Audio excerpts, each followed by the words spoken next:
রাসূল সাল্লাল্লাহু আলাইহি ওয়াসাল্লাম কোন এইরকম দিনকে ভিডিও পেতে উহুদের চাইলে দিনের নিচের তুলনায় সাবস্ক্রাইব অধিক বাটনে কঠিন দিন বলে ক্লিক উল্লেখ করুন। করেছেন?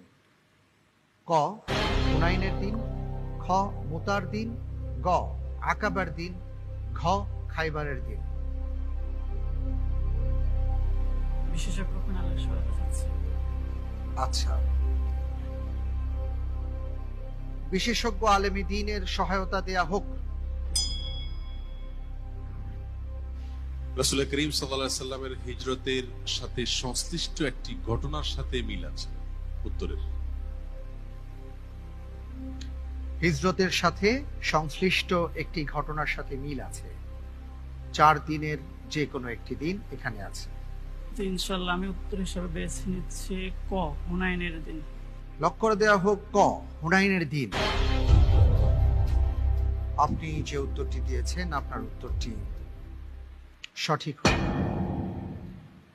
উত্তর হবে আকাবার দিন। আকাবার সাথে হিজরতের একটি সম্পর্ক আছে। শায়েখ, আমি একটু আপনার কাছে জানতে চাইবো যে রাসূল করিম সাল্লাল্লাহু আলাইহি ওয়াসাল্লাম আকাবার দিনকে কঠিন দিন হিসেবে অবহিত করেছেন, এর কারণ কি? জি, ধন্যবাদ আপনাকে। রাসূল করিম সাল্লাল্লাহু আলাইহি সাল্লামকে আম্মা জান আয়েশা প্রশ্ন করেছিলেন